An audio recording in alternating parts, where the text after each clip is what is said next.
today at the Afro Hair and Beauty Show live to find out why our hair and beauty products are being marginalised in the high street, and why does there need to be a separate show for us to find what we need for our hair and beauty needs. I'm also here to shop, you know. And have fun. Let's go and have a look at who's showing today.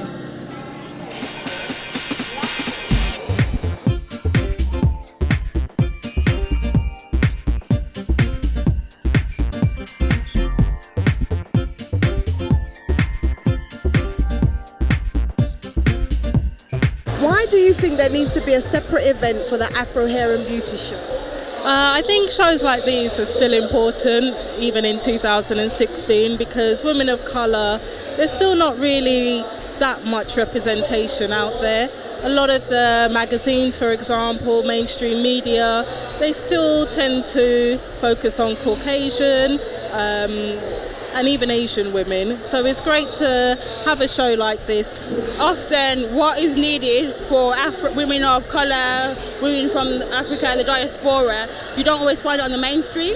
So this show is an opportunity for women to come together to buy products that are made for them as opposed to products that are made for other women. We live in London, it's so multicultural, so many black people, but for years a lot of the products that are good for our hair have not been found on the high street. So for years a lot of people have been relaxing because it's easier, and the products have been drying out our hair and things like this. I think this kind of event brings a lot of small businesses as well to the front, and it's informational. You know, we get a lot of information, which is really, really good. The samples are really good. I found some really nice stalls, and I think to promote the fact that we can do so many different things with our hair, we don't have to try to look like the the Western world models type thing. There's a new type of model. We're embracing our hair now, and I personally have wanted to come for years. It's the first time I'm coming, and I just find it really good. I think that our skin and our hair is so much different to everyone else's, so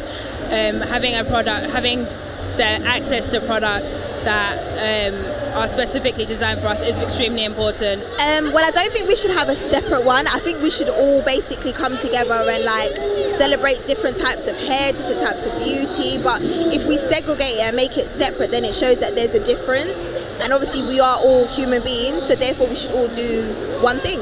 First episode, it's my first time here, but I absolutely love the event. I've had a great time walking around. But our show today is about being politically correct. So why, or do you think it's important for people to be politically correct in PR and advertising? Sometimes, not always, because sometimes PC goes too far, but I don't think it's always. In terms of hair and beauty, I don't think it's that important because we're so diverse.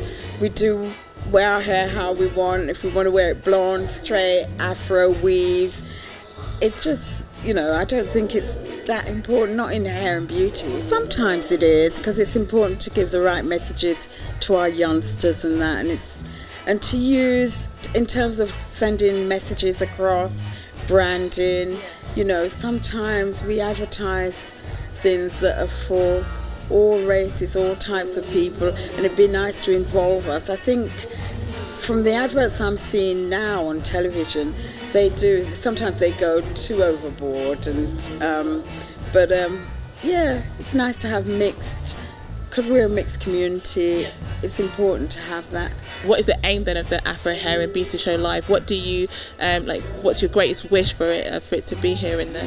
When I first got involved in Afro Hair and Beauty as a visitor, I visited the first show, and it was really all about hair and beauty. Then I was as an exhibitor with The Voice, and it was still a bit different, slightly different. There was a lot of money around it then, because we had like Battle of the Barbers going on now.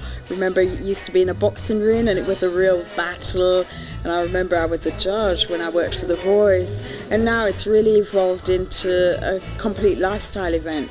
The core is still hair and beauty, but we've got books, we've got fashion, we've got different types of stands and businesses and seminars, so it's kind of evolved, and I'd want to see that as well, all aspects of our lifestyle to be part of the show.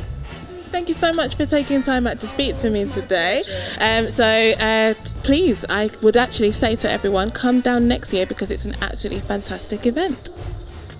Well, we've had a great day at the Afro Hair and Beauty Live, and maybe one day all of these products will be available on the high street. You know what, ladies? I don't know if this is politically correct, but I had a fantastic day.